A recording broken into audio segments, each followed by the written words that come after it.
Hi, and welcome to task number 21, how to create a virtual book tour. Now, I'm sure that everyone's heard of regular book tours.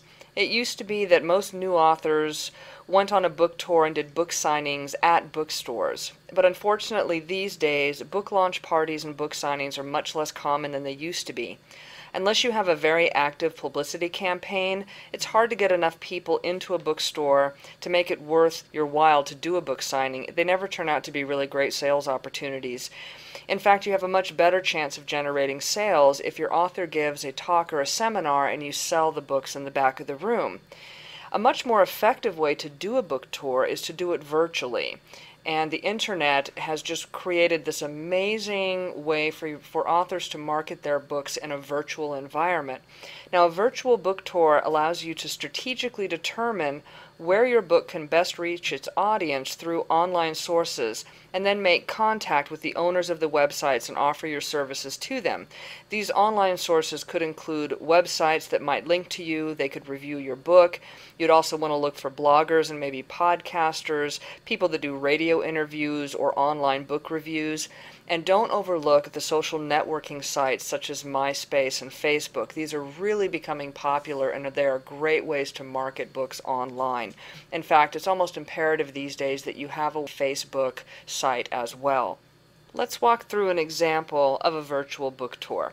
If you take a look at the screen above, this is a virtual book tour by an author of a new book called The Amazing Adventures of Diet Girl. She announced her book tour from her website.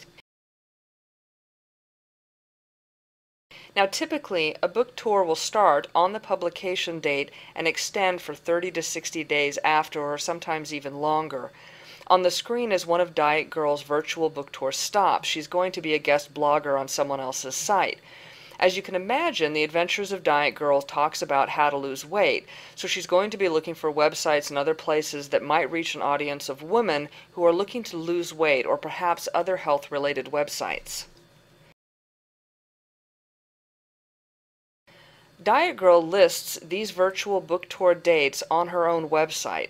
She has placed an asterisk at certain of the tour sites, indicating that anyone attending those virtual events are eligible to win a free copy of her book. That's a really great marketing idea, something you'd want to keep in mind. If you take a look at the list above, you can see that she's going to be reviewed, she's going to be interviewed, she's going to be a guest blogger, she's going to do a few Q&A sessions, she's going to be on a podcast, and she's also going to do a review that is going to be videotaped as part of her tour. And all of that's going to happen in about a 2-week span of time.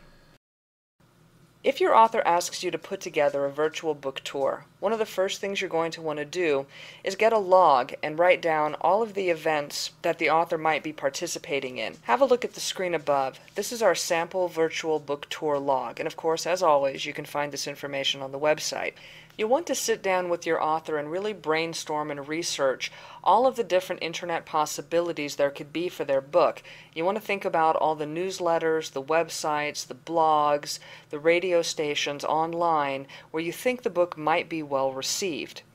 Now, the spreadsheet on the screen above is a sample of what it would look like when you start out. This one was done for my book, Smart Woman Publish.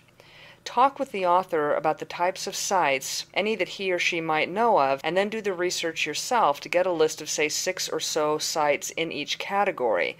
And don't forget radio stations and, of course, the social networking sites as well. You'll also want to contact them a couple of months before the author wants to go on and follow up if you get any interest. This is where the online media kit for the book can come in really handy and can save you a lot of time.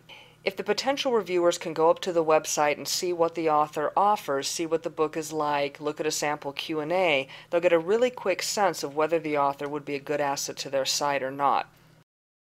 Okay, have a look at the how-to task number 21 download. Once you have a list of maybe 20 to 30 potential reviewers, interviewers, bloggers, then you want to put together a great intro email that will excite the reviewer about the book and get them to set up a specific date during your launch month, preferably to have contact with the author.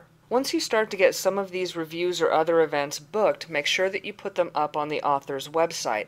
And of course, after the interviews, you're going to want to put all of those interviews and links up on the website as well so that people can review it at their own leisure. It is also helpful to create a calendar for the author and a detailed list of anything you will need to prepare for each event.